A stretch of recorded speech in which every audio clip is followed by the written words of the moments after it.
Chers auditeurs, chères auditrices, bonsoir. Installez-vous confortablement. Laissez-vous glisser dans un état de douceur et de calme. La journée s'achève, ces bruits s'éloignent et les pensées se font plus rares. Vous êtes ici, dans ce moment de tranquillité, prêt à vous laisser emporter par le fil d'une histoire ancienne. Ce soir, le clair de lune éclaire les paysages du Japon féodal, une époque fascinante et complexe. Nous allons y explorer le monde des samouraïs, ces guerriers dont le nom résonne avec une puissance et un mystère qui traversent les siècles.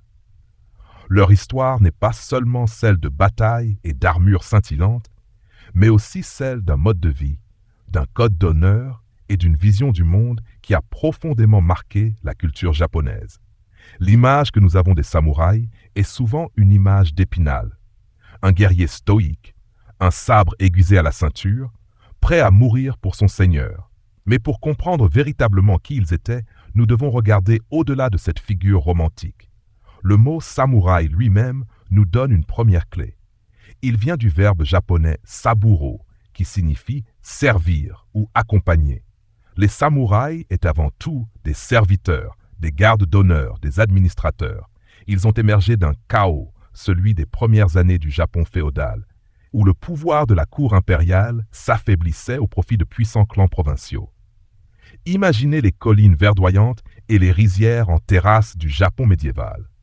C'est dans ce décor, loin de la capitale impériale de Heian-kyo, aujourd'hui Kyoto, que les grands clans terriens, les daimyo, commencent à accumuler pouvoir et richesse.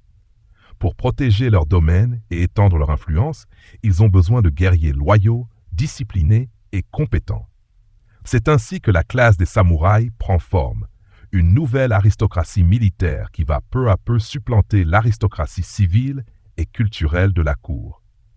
Leur ascension n'est pas soudaine, elle est le fruit d'une lente évolution. Initialement, ces guerriers ne sont que des mercenaires ou des gardes du corps, mais ils se forgent rapidement une identité distincte, unie par un esprit de corps et des compétences militaires. Au fil des siècles, cette classe va se solidifier, développer ses propres codes et ses propres valeurs, des valeurs qui trouvent leurs racines dans le bouddhisme zen et le shintoïsme. Le Bushido, le code du guerrier, n'est pas un texte unique ou une loi gravée dans le marbre. Il est une constellation de principes qui guident la vie du samouraï, la loyauté, le courage, l'honneur, la compassion, l'honnêteté et le respect de soi. Nous allons parcourir ensemble cette histoire en nous laissant porter par le rythme lent de la nuit. Nous commencerons par les origines de ces guerriers, en explorant le climat politique et social du Japon au Xe siècle. Nous dériverons ensuite vers les grandes guerres qui ont façonné leur destin, en découvrant les figures légendaires qui ont marqué cette époque. Nous nous pencherons sur la vie quotidienne des samouraïs, sur leur entraînement rigoureux, leurs armures et leurs armes, en particulier le katana, ce sabre mythique qui est bien plus qu'une simple lame. Puis, nous nous intéresserons à leur rôle dans la société, un rôle qui dépasse largement le champ de bataille. Les samouraïs sont des administrateurs, des poètes, des artistes. Ils cultivent un sens de la beauté et de la simplicité, influencés par la cérémonie du thé et l'arrangement floral. Leur philosophie, teintée de zen, les pousse à rechercher une harmonie entre la mort et la vie, entre la violence et la sérénité. L'histoire des samouraïs est aussi une histoire de pouvoir, de trahison et de changement. Nous serons témoins de l'ascension du shogunat, un gouvernement militaire qui gouvernera le Japon pendant près de 700 ans, puis de sa chute. Nous verrons comment, à l'ère de la paix, les samouraïs qui n'ont plus de guerre à mener cherchent un nouveau sens à leur existence. Leurs traditions et leurs valeurs survivront, c'est loin, même après l'abolition de leur classe à la fin du XIXe siècle, à l'ère Meiji. L'esprit du samouraï, ce mélange d'honneur, de discipline et de résilience, continuera d'inspirer les Japonais et le monde entier. Alors, fermez les yeux, respirez calmement et profondément. Laissez la voix vous guider, loin du tumulte du monde moderne. Nous allons ensemble voyager à travers les siècles, à la rencontre de ces hommes et de ces femmes qui ont bâti un monde fascinant. Laissez-vous glisser dans ce récit. Laissez-vous bercer par l'histoire. Fermez les yeux et laissez-vous transporter il y a plus de 1000 ans, au cœur d'un Japon encore sauvage et divisé. La période Heian, qui s'étend du 8e au 12e siècle, est une époque de raffinement culturel et de sophistication artistique, mais aussi de troubles politiques profonds.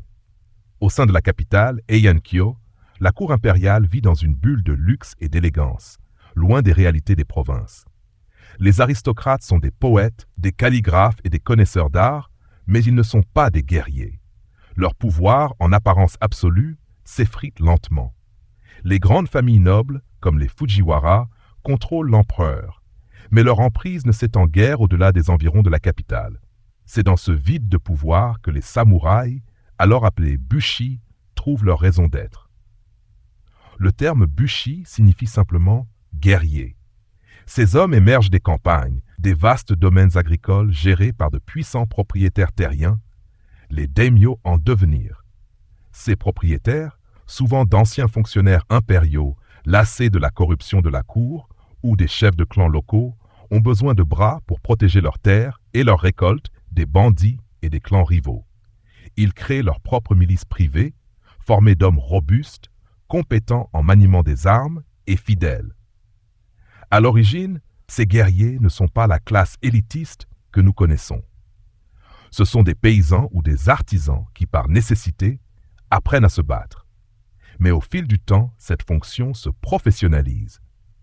Les familles de guerriers se transmettent leurs techniques de combat de génération en génération, créant ainsi une identité propre, distincte de celle des paysans ou des nobles de la cour. Leurs armes de prédilection à cette époque ne sont pas le sabre, mais l'arc et la lance, utilisés pour des combats souvent montés. Les armures sont faites de plaques de fer laquées reliées par des cordes de soie, à la fois souples et protectrices, permettant une grande liberté de mouvement. Leur loyauté est farouche, mais elle est d'abord envers leur seigneur local, non pas envers l'empereur lointain. Le Japon est alors un patchwork de fiefs rivaux. Les affrontements sont fréquents, et c'est sur ces champs de bataille que les samouraïs se forgent leur réputation.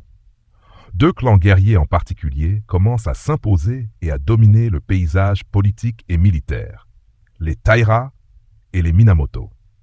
Ces deux familles, bien que souvent alliées par mariage, sont aussi de féroces rivales. Elles sont toutes deux issues de l'aristocratie impériale et ont été envoyées dans les provinces pour administrer de vastes territoires, mais elles ont rapidement développé leur propre puissance militaire. Leur rivalité va culminer dans la guerre de Genpei, une série de conflits qui s'étale sur la fin du 8e siècle, de 1080 à 1585. C'est une guerre de clans, mais elle a des ramifications nationales, car la cour impériale s'y retrouve impliquée, cherchant à manipuler les deux camps pour son propre bénéfice.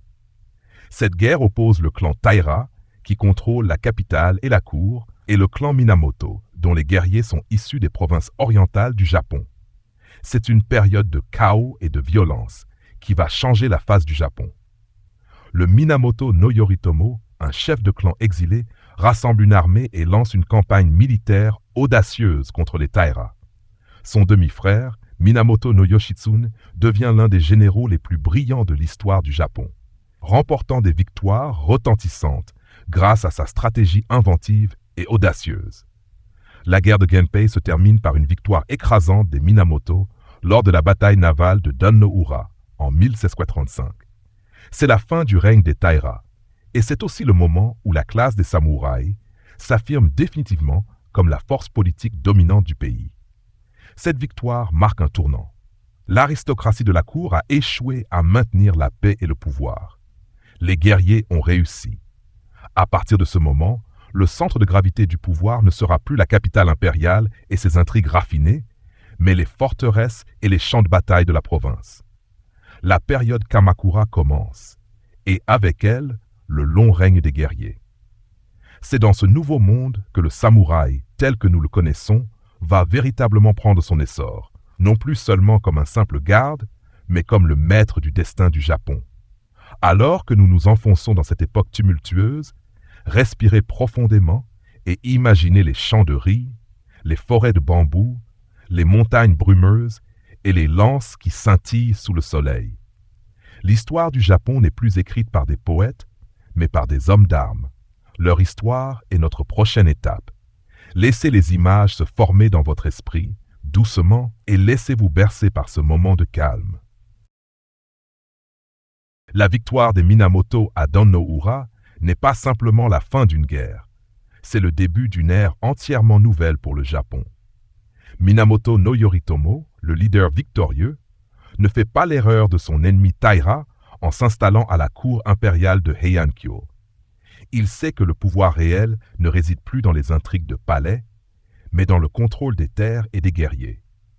Il choisit d'établir son gouvernement à Kamakura, une petite ville côtière loin de la capitale, dans la région de Kanto. Cette décision est un geste fort, une déclaration. Le centre du pouvoir est désormais militaire, provincial et non plus impérial et civil. En 1492, Minamoto no Yoritomo se voit attribuer le titre de Sei Taishogun, ou grand général pacificateur des barbares. C'est un titre ancien, mais Yoritomo en fait quelque chose de nouveau. Il ne s'agit pas d'un simple grade militaire, mais du chef de l'État guerrier. C'est la naissance du shogunat de Kamakura, une forme de gouvernement qui va dominer le Japon pendant près de 7 siècles. Le gouvernement de Yoritomo, le Bakufu, littéralement gouvernement de la tente, est une administration parallèle à celle de l'empereur. L'empereur reste le chef spirituel et la figure symbolique du Japon, mais c'est le shogun qui détient le pouvoir politique et militaire. L'établissement du Bakufu à Kamakura marque la fin de l'âge d'or de la cour impériale. C'est un changement radical, une révolution silencieuse. Les samouraïs, jadis de simples gardes du corps pour les nobles, sont maintenant les maîtres du pays. Ils gèrent les domaines, lèvent les taxes et rendent la justice. La société est réorganisée selon une hiérarchie féodale où la loyauté est le ciment de toutes les relations. Un samouraï jure fidélité à son seigneur, qui jure lui-même fidélité au shogun. Ce système de loyauté, appelé Gokoon, est la clé de la stabilité du nouveau régime. Le pouvoir du shogunat est mis à l'épreuve à plusieurs reprises. Le plus grand défi vient de l'extérieur. À la fin du IVe siècle, l'empire mongol, dirigé par le petit-fils de Genghis Khan, Kubilai Khan, a conquis la Chine et la Corée et a jeté son dévolu sur le Japon. En 1264 et en 1281, d'énormes flottes mongoles et chinoises se dirigent vers les côtes japonaises. Les samouraïs, bien que largement inférieurs en nombre et en technologie de siège, combattent avec une bravoure extraordinaire. Leurs tactiques de combat individuelles et leurs charges de cavalerie sont efficaces, mais c'est une force plus grande qui scelle le sort des envahisseurs. À 2 reprises, d'énormes typhons que les Japonais nomment kamikazes ou vent divin détruisent la flotte mongole. Les samouraïs voient cela comme un signe que leur terre est protégée par les dieux, renforçant leur propre statut et leur conviction d'être les gardiens du Japon. Cependant, les défis internes ne sont pas moins importants. Le shogunat de Kamakura est confronté à des tensions internes. Après la mort de Yoritomo, le pouvoir est monopolisé par le clan Hojo, des parents de Yoritomo par mariage. Bien que les Hojo dirigent en tant que régents pour le shogun, le pouvoir est effectivement entre leurs mains, ce qui crée des ressentiments et des rivalités. Les seigneurs de guerre locaux, les daimyo, deviennent de plus en plus puissants et ambitieux. Le système de loyauté qui a si bien fonctionné commence à s'effriter. Les tensions culminent au XIVe siècle, avec l'éclatement de la guerre de Genko. L'empereur Go-Daigo, un monarque ambitieux et cultivé, tente de restaurer le pouvoir impérial et de renverser le shogunat. Il trouve des alliés parmi les samouraïs mécontents du pouvoir des Hojo. C'est une période de grande confusion et de bataille. Un général samouraï, Ashikaga Takauji, qui devait initialement défendre le shogunat, change de camp et soutient l'empereur, ce qui conduit à la chute du shogunat de Kamakura en 1333. La victoire de l'empereur est éphémère. Takauji, voyant que Go-Daigo ne partage pas le pouvoir avec les samouraïs, se retourne contre lui. Il installe un nouvel empereur et se fait lui-même nommer shogun en 1338. Il établit le shogunat des Ashikaga à Kyoto, ramenant le centre du pouvoir à la capitale impériale. C'est un nouvel épisode dans l'histoire des samouraïs qui continuent de se battre pour le pouvoir à travers leurs chefs et leurs alliances, façonnant le destin du Japon. La paix de l'ère Kamakura, malgré son instabilité, a été un creuset où les samouraïs sont devenus la classe dirigeante du Japon. Alors que l'histoire se poursuit, Laissez les images de ces guerriers en armure se fondre dans votre esprit. Imaginez les vagues de la mer de Genkai se brisant sur la côte, le vent soufflant à travers les pins et les cris de bataille qui s'évanouissent. La lune éclaire les collines de Kamakura et un nouveau monde se lève, un monde de guerriers. Laissez cette histoire vous apaiser doucement. Alors que la lune s'élève plus haut dans le ciel, nous nous installons dans l'existence quotidienne d'un samouraï, loin des champs de bataille, dans la quiétude des bukeyashiki, les résidences des guerriers. L'idée reçue est que la vie d'un samouraï est une succession de batailles, mais en réalité, ces périodes de conflit sont entrecoupées par de longues phases de paix. C'est dans ce quotidien que se forge l'identité du guerrier. La vie d'un samouraï est guidée par la discipline dès son plus jeune âge. Un jeune garçon, destiné à suivre les traces de son père, commence sa formation très tôt, parfois dès l'âge de 5 ou 6 ans. Il apprend l'art du sabre, du tir à l'arc, de la lance et l'équitation. L'entraînement est rigoureux et ne s'arrête jamais. Il s'agit de maîtriser chaque mouvement, chaque posture, jusqu'à ce que l'action devienne un prolongement naturel de la volonté. L'un des aspects les plus fascinants de cette formation est qu'elle ne se limite pas aux arts martiaux. Le samouraï est aussi formé à l'écriture, à la lecture, à la poésie et à l'histoire. Il doit être capable de servir son seigneur non seulement sur le champ de bataille, mais aussi en tant qu'administrateur, diplomate ou conseiller. L'équipement du samouraï est une extension de son être. L'armure, l'oyoroi ou le domaru n'est pas un simple vêtement de protection. Elle est une œuvre d'art, souvent héritée, qui représente l'identité et le statut du guerrier. Elle est composée de fines plaques de métal ou de cuir laqué, reliées entre elles par des cordons de soie colorés, les odoshi. Chaque détail des couleurs des cordons à la forme du casque, le kabuto, a une signification symbolique. Sous l'armure, le samouraï porte des vêtements simples et pratiques, souvent en soie ou en chanvre. Mais l'élément le plus emblématique de l'arsenal du samouraï est sans conteste le katana, le sabre long, et le wakizashi, le sabre court. Ensemble, ils forment le daisho, le grand et le petit, symbole de la classe guerrière. Le katana n'est pas qu'une arme, il est l'âme du samouraï, un objet sacré imprégné d'histoire, d'honneur et de la philosophie de son propriétaire. Forgé avec un savoir-faire méticuleux, il est le résultat d'un processus long et complexe où la lame est pliée à plusieurs reprises pour en augmenter la solidité et le tranchant.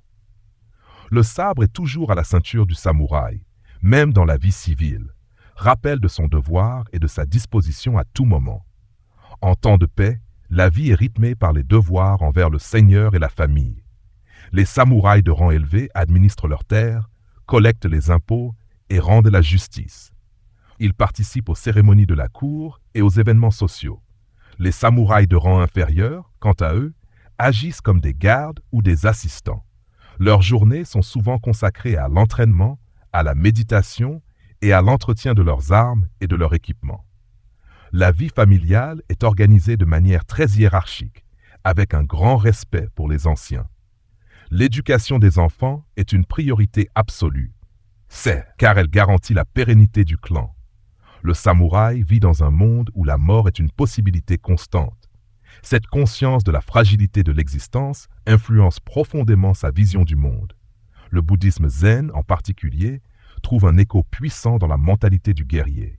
La méditation zen, la pratique du zazen, aide à développer la concentration, la clarté d'esprit et l'acceptation de la mort. Cela permet au samouraï de rester calme et concentré au combat, mais aussi de vivre sa vie avec une intensité et une appréciation de l'instant présent. Cette philosophie se reflète aussi dans les arts, où la simplicité, la beauté et l'éphémère sont célébrés, comme dans le jardin de pierre ou la calligraphie. Alors que nous laissons derrière nous cette image de la vie quotidienne du guerrier, imaginez la lumière tamisée d'une lanterne de papier, la fumée d'encens qui s'élève dans une pièce de tatami, le bruit léger d'un sabre qu'on dégaine pour l'entretenir. Le samouraï n'est pas seulement un combattant, il est aussi un homme de culture et de discipline. Laissez-vous bercer par cette idée et laissez la quiétude de ce moment vous envelopper. La nuit est douce. Dans le calme de la nuit, loin des bruits de la bataille, nous nous arrêtons sur ce qui est l'essence même de l'identité du guerrier japonais, le Bushido. Contrairement à une croyance répandue, le Bushido n'est pas un code écrit unique, figé dans le temps. C'est un ensemble de principes moraux et éthiques qui a évolué sur des siècles, souvent transmis oralement de maître à disciple et influencé par plusieurs courants de pensée. Le mot lui-même se compose de 3 caractères. Bushi, guerrier, do, voix, ce qui se traduit par la voix du guerrier. Au cœur du Bushido se trouvent 7 vertus fondamentales qui façonnent la vie et l'esprit du samouraï. La première est ji, la droiture. C'est le sens de la justice et de l'honneur, le devoir de faire ce qui est juste, même si cela va à l'encontre de ses propres intérêts. Un samouraï est censé être incapable de mensonges et de tromperies. Vient ensuite yu, le courage. Ce n'est pas l'absence de peur, mais la capacité de faire face à la peur, d'agir avec bravoure et détermination face au danger. Ce courage est indissociable de la notion de jin, la compassion. Bien que le samouraï soit un guerrier, il est aussi un protecteur. Il doit faire preuve d'humanité et de compassion envers les plus faibles. Un guerrier sans compassion est un simple meurtrier. Ces vertus s'entremêlent avec les suivantes. Rei est le respect.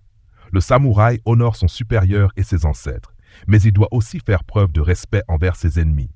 L'étiquette, la courtoisie, même sur le champ de bataille, sont des marqueurs de sa noblesse d'âme. Makoto est l'honnêteté absolue, la sincérité.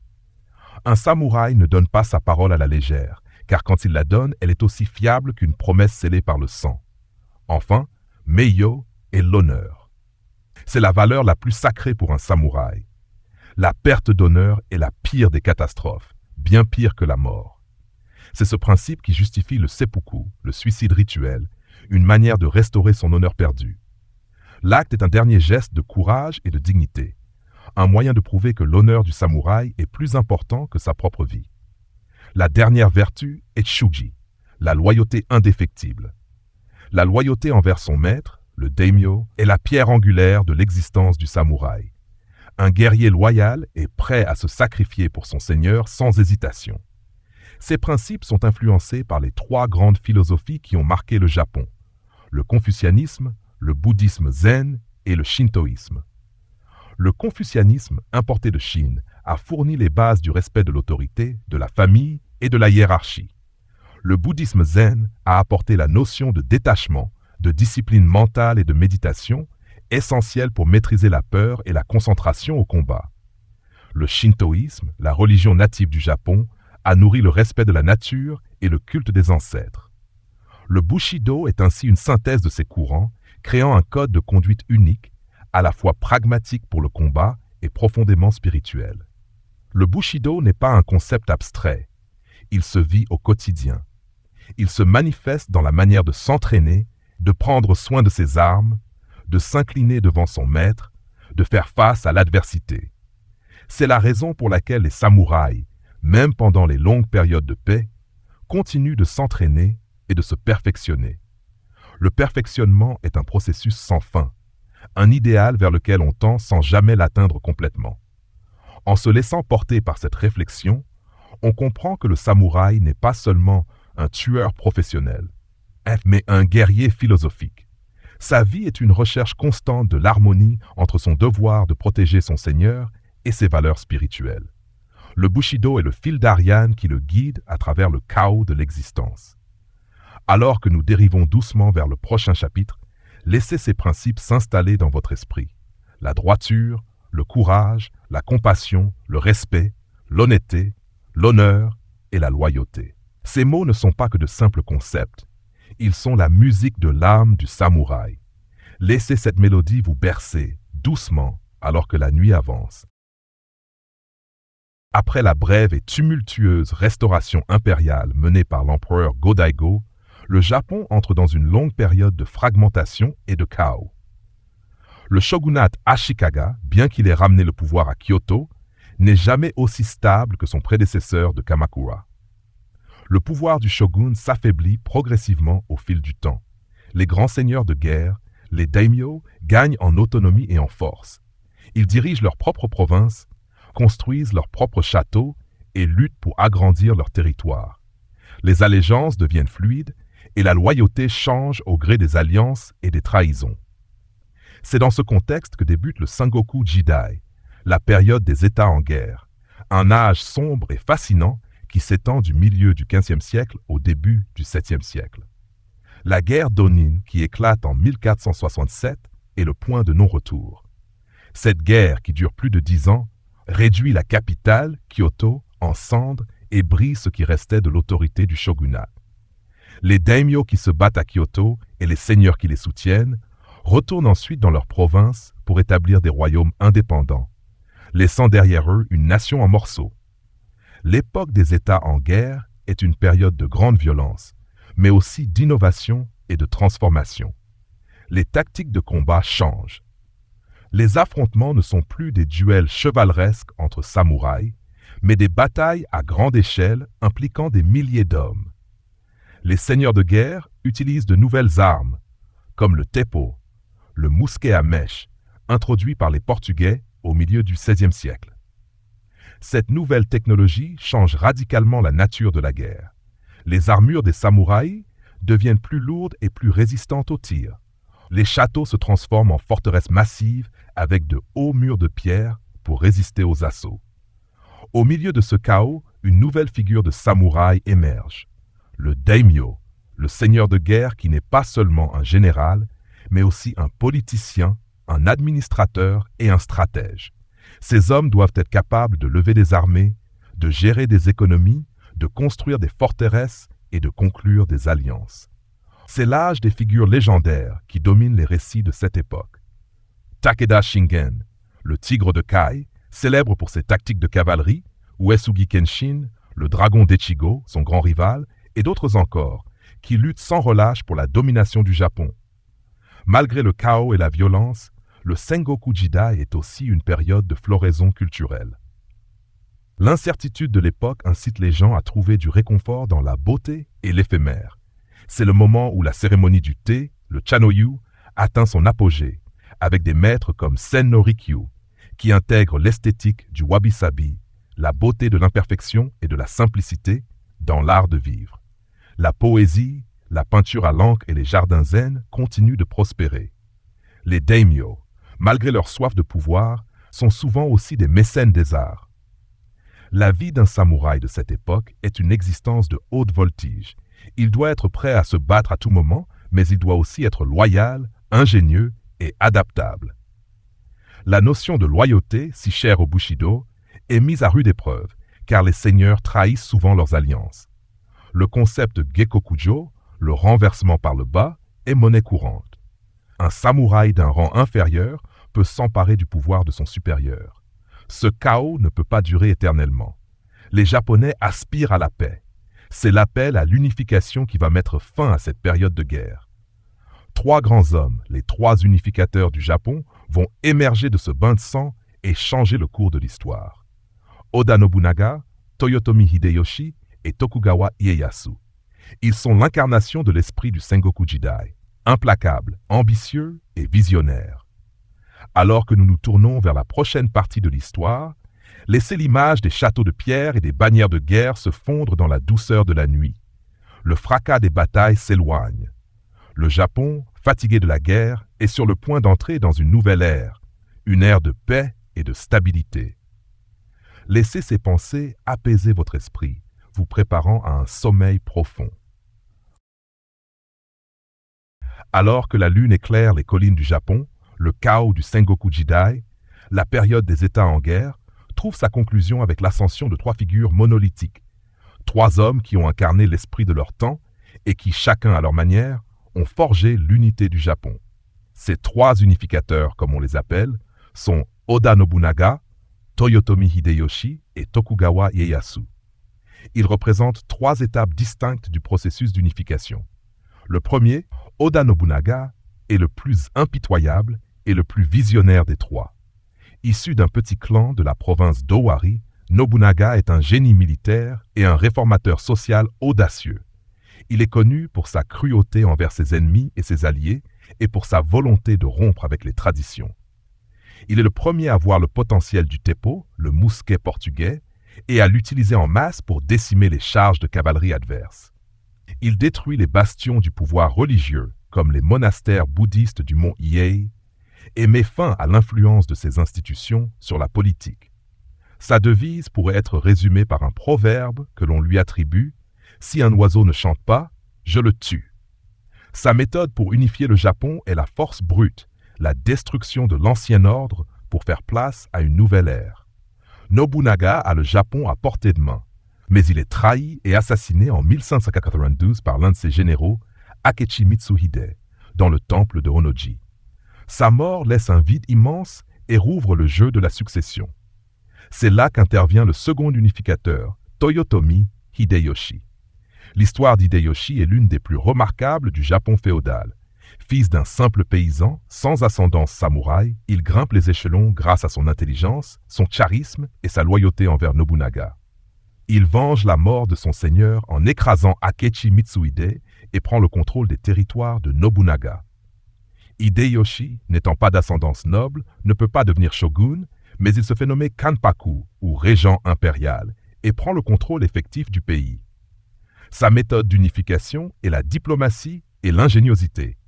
Il soumet les grands daimyos sans les anéantir totalement, les obligeant à prêter allégeance plutôt qu'à mourir. Il lance une série de réformes cruciales, comme le grand cadastre du Japon, le Taiko Kenshi, qui permet d'évaluer la production de riz de chaque province et de centraliser le prélèvement des impôts. Il confisque également les armes des paysans dans le cadre de la chasse au sabre, le katana-gari, consolidant ainsi le pouvoir de la classe des samouraïs et empêchant de futures révoltes paysannes. Sa devise, selon la légende, est différente de celle de Nobunaga. « Si l'oiseau ne chante pas, je le force à chanter ». Hideyoshi parvient à unifier le Japon en 1590, mais il meurt en 1588, laissant derrière lui son jeune fils et un conseil de 5 régents pour gouverner le pays. La succession d'Hideyoshi est disputée, et c'est le troisième unificateur, Tokugawa Ieyasu, qui tire son épingle du jeu. Ieyasu est un allié de longue date d'Oda Nobunaga et de Toyotomi Hideyoshi, un homme d'une patience et d'une prudence légendaires. Il a survécu à la mort des deux autres en jouant un jeu d'attente et en renforçant secrètement son propre pouvoir. Son tournant décisif est la bataille de Sekigahara en 1600, où il affronte les forces de l'Ouest, loyales au fils de Hideyoshi. La victoire d'Ieyasu est écrasante et marque le début d'une ère de paix qui durera plus de 250 ans. La devise qui lui est attribuée est « Si l'oiseau ne chante pas, j'attends ». En 1603, l'empereur lui accorde le titre de shogun et il fonde le shogunat des Tokugawa à Edo, l'actuel Tokyo, loin de Kyoto et d'Osaka.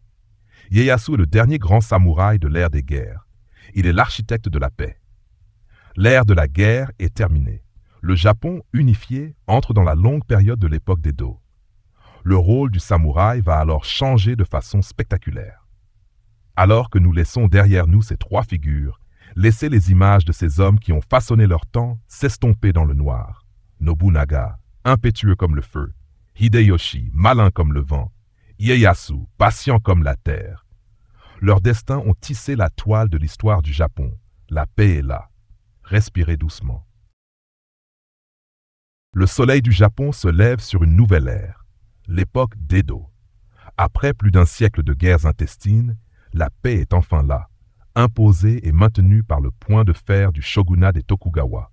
Le centre du pouvoir se déplace vers la ville d'Edo, l'actuelle Tokyo, une petite ville de pêcheurs transformée en une capitale administrative et militaire tentaculaire. Le shogunat instaure un système de contrôle social et politique méticuleux pour garantir que le chaos du passé ne revienne jamais. Pour les samouraïs, cette paix est une bénédiction, mais aussi une crise d'identité. Pendant des siècles, leur raison d'être était la guerre, le service armé de leur seigneur. Maintenant que la paix règne, que deviennent ces guerriers? Le shogunat des Tokugawa, en bon stratège, ne se contente pas de les démobiliser. Il les intègre dans sa nouvelle structure de pouvoir. Les samouraïs ne sont plus seulement des combattants, mais les administrateurs du pays. Ils deviennent des bureaucrates, des juges, des percepteurs d'impôts et des gardiens de la paix. Leur statut de guerrier est maintenu, mais leur fonction principale est désormais civile. Cette nouvelle réalité a un impact profond sur leur vie quotidienne et leur économie. Beaucoup de samouraïs ne vivent plus sur leurs terres, mais dans les villes-châteaux de leurs seigneurs, les daimyo. Leur revenu n'est plus la production de riz de leurs terres, mais une allocation fixe de riz, le kokudaka, versée par leur seigneur. Cette transformation en bureaucrate urbain s'accompagne d'une sédentarisation. L'art de la guerre n'est plus une nécessité quotidienne, mais une tradition. L'entraînement au sabre et au tir à l'arc continue, mais il a une dimension plus philosophique et spirituelle. Pendant cette longue période de paix, le fossé se creuse entre la réalité économique et le prestige social du samouraï. La paix engendre le commerce et la croissance de la classe marchande, la plus basse dans la hiérarchie sociale officielle. Ces marchands s'enrichissent, mais leur statut ne s'améliore pas. Les samouraïs, en revanche, ont un statut social élevé, mais leurs revenus sont fixes. L'inflation et les difficultés économiques font que beaucoup de samouraïs, en particulier ceux de rang inférieur, vivent dans une pauvreté croissante. Pour certains, le choix est de renoncer à leur statut, de devenir des artisans ou des marchands, une humiliation pour un guerrier. La paix prolongée conduit également à un déclin de la discipline et des compétences de combat. Les duels et les exercices de combat remplacent les vraies batailles. Le bushido, le code du guerrier, est formalisé et codifié. Il devient plus un guide de conduite pour la vie civile qu'une philosophie de survie sur le champ de bataille. Des penseurs comme Yamaga-Soko et Yamamoto Tsunetomo écrivent des traités sur la voie du guerrier, mais ils le font dans un contexte où cette voie n'est plus testée par la guerre. Le livre Hagakure, écrit au début du XVIIIe siècle, reflète cette nostalgie d'un passé guerrier révolu. Son auteur proclame que le bushido est une voie de mort, soulignant l'idée que le samouraï doit être prêt à mourir à tout instant, même si le combat n'est plus une réalité. Le système des Tokugawa est un succès, mais il est rigide. Il ferme le Japon aux influences extérieures, dans une politique d'isolement, le sakoku. L'arrivée du commodore Matthew Perry et de sa flotte américaine en 1853, exigeant l'ouverture des ports japonais au commerce, va ébranler ce système de fond en comble. L'incapacité du shogunat à résister aux puissances occidentales expose sa faiblesse et provoque une crise politique majeure. Les samouraïs, les administrateurs et les intellectuels du pays se demandent si le shogunat est encore capable de protéger le Japon. Cette crise marque le début de la fin pour le shogunat et pour la classe des samouraïs. Le Japon est à la croisée des chemins. Il doit se moderniser pour survivre, mais cette modernisation menace l'ordre social qui a duré plus de 250 ans. Le samouraï, autrefois le pilier du Japon, devient un anachronisme, un symbole d'un passé qui s'achève. Alors que nous nous tournons vers la fin de cette histoire, laissez-vous glisser dans la douceur du sommeil. Imaginez le calme d'une rue d'Edo, le bruit feutré d'un samouraï qui passe, son sabre à la ceinture, ses pas qui résonnent sur le pavé, une ombre qui s'efface doucement dans la nuit. Le monde change. Alors que les derniers soubresauts du shogunat des Tokugawa s'éteignent, une autre facette du samouraï émerge, une facette souvent occultée par l'éclat des sabres et le fracas des batailles. Au-delà de leur rôle de guerriers et d'administrateurs, les samouraïs de l'époque d'Edo sont des hommes de culture, des artistes, des poètes et des philosophes. La paix prolongée leur offre le temps et l'occasion de cultiver leur esprit, en harmonie avec leur sens du devoir et leur discipline. La philosophie du bouddhisme zen continue d'exercer une influence majeure sur l'esprit du guerrier. Le zen enseigne l'importance de la méditation zazen pour atteindre un état d'esprit calme et concentré. Il encourage à se libérer des peurs et des désirs pour vivre pleinement l'instant présent. Cette quête de l'illumination n'est pas une fuite du monde, mais une manière de mieux l'habiter. Les samouraïs apprennent à trouver la beauté dans la simplicité et le silence. Ils pratiquent la calligraphie, l'art de l'écriture. Un coup de pinceau parfait n'est pas seulement un geste artistique, c'est aussi un acte de méditation et de maîtrise de soi. Cette sensibilité se manifeste aussi dans la cérémonie du thé, le chanoyu. Plus qu'un simple rituel pour préparer et boire du thé, c'est un art total, une méditation en mouvement. Les samouraïs apprennent à apprécier chaque geste, du choix des ustensiles à la disposition de l'eau chaude. C'est un moment de quiétude où les préoccupations du monde extérieur s'évanouissent. La cérémonie est imprégnée de l'esprit du wabi-sabi, la beauté de l'imperfection, de la fugacité et de la simplicité. Un bol de thé en céramique imparfait, avec des craquelures ou des variations de couleurs, est considéré comme d'une grande beauté car il reflète la nature éphémère et authentique de la vie. Les arts martiaux eux-mêmes, les budo, la voie martiale, se transforment à l'époque d'Edo. Le kenjutsu, l'art du sabre, n'est plus seulement une technique pour tuer. Il devient une voie de perfectionnement de soi, une manière d'atteindre la clarté mentale et de renforcer son caractère. Des maîtres de sabre légendaires, comme Miyamoto Musashi, qui vécut entre la fin du Sengoku et le début de l'époque d'Edo, écrivent des traités sur la stratégie et la philosophie du combat, où la voie du sabre est une quête spirituelle pour la maîtrise de soi. L'intérêt du samouraï pour la culture est large. Ils sont des mécènes de la littérature, du théâtre, et de la poésie, en particulier le haïku. Cette forme de poésie extrêmement concise, qui se compose de 17 syllabes, est appréciée pour sa capacité à capturer un instant de la nature, un sentiment fugace ou une réflexion profonde. Le haïku est l'expression parfaite de l'esthétique zen, où la simplicité mène à la profondeur. Cette facette intellectuelle et artistique du samouraï est d'autant plus importante que la classe guerrière se retrouve désœuvrée par la paix. L'étude de la philosophie, de la littérature et de l'histoire devient un moyen pour les samouraïs de maintenir leur prestige social et de justifier leur existence. Un samouraï instruit et cultivé est plus respecté qu'un simple guerrier. L'éducation devient un élément clé de la formation des jeunes samouraïs. En regardant cette époque, on comprend que le samouraï n'est pas un bloc monolithique. Il est un être complexe, déchiré entre son devoir de guerrier et son désir de sérénité. L'image de l'homme d'armes, brutal et impitoyable, coexiste avec celle du poète contemplatif et de l'érudit. Cette dualité fait la richesse de l'histoire du samouraï. Alors que nous laissons derrière nous ces jardins de pierre et ces poèmes courts, imaginez la douceur d'une pluie fine qui tombe sur un étang, le parfum de l'encens qui flotte dans l'air.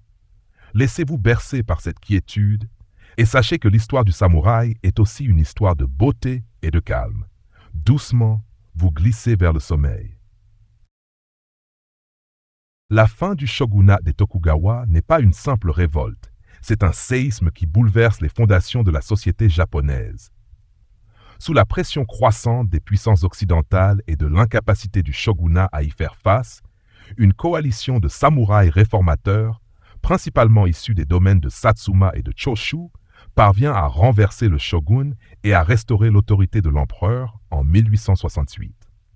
C'est l'aube de l'ère Meiji, une période de modernisation éclairée qui va transformer le Japon en une nation moderne. La restauration de Meiji met fin à la classe des samouraïs, qui existe depuis près de 1000 ans. L'abolition du système féodal est l'une des premières et des plus radicales réformes du nouveau gouvernement. Les domaines féodaux sont dissous et les daimyos sont contraints de rendre leurs terres à l'empereur. Le statut héréditaire de samouraï est aboli en 1866 avec le décret sur l'abolition des sabres, qui interdit le port du sabre en public. Les samouraïs reçoivent une pension du gouvernement, mais beaucoup de ces pensions sont insuffisantes pour vivre décemment. La classe guerrière qui a régné sur le Japon pendant des siècles est reléguée au rang de citoyens ordinaires. Ce changement est brutal et violent. Un samouraï, habitué depuis l'enfance à porter le sabre comme symbole de son honneur, se voit soudainement privé de cet attribut. Pour beaucoup, c'est une humiliation insupportable. Les révoltes de samouraïs éclatent, la plus célèbre étant la rébellion de Satsuma en 1867, menée par le légendaire samouraï Saigo Takamori. La rébellion est écrasée par la nouvelle armée impériale, composée de conscrits et équipée d'armes modernes. La victoire de l'armée impériale sur les derniers samouraïs est le symbole puissant et définitif du passage d'un Japon féodal à un Japon moderne. La force du nombre et la technologie ont vaincu l'esprit guerrier. La plupart des samouraïs, cependant, ne se rebellent pas. Ils s'adaptent. Forts de leur éducation et de leur discipline, beaucoup d'entre eux deviennent des leaders dans la nouvelle société. Ils sont à la pointe de la modernisation, occupant des postes importants dans l'armée, le gouvernement, le commerce et l'industrie. L'esprit du Bushido, débarrassé de son carcan guerrier, se transforme en un code moral de la vie civile, en particulier pour les officiers militaires et les hommes d'affaires. La discipline, la loyauté, le sens du devoir et l'honneur du samouraï imprègnent le Nouveau Japon. L'héritage du samouraï se perpétue également dans la culture japonaise. Les histoires de courage, de loyauté et de sacrifice sont célébrées dans la littérature, le cinéma et le théâtre. Le sabre, autrefois une arme mortelle, devient un symbole d'art et de spiritualité.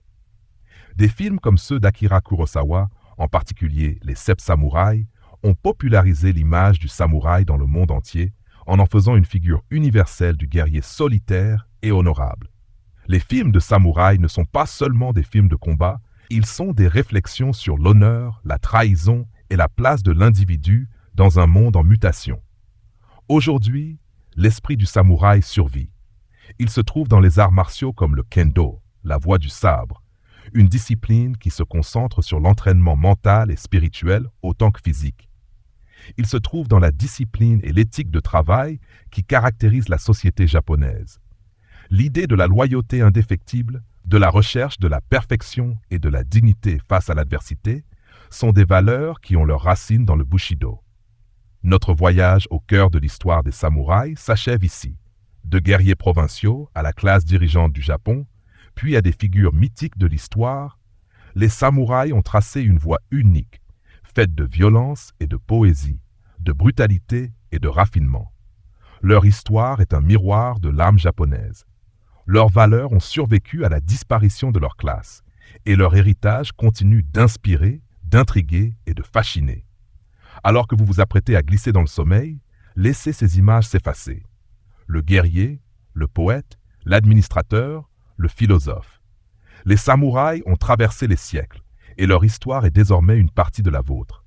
Fermez les yeux, respirez calmement, et laissez la quiétude de la nuit vous envelopper.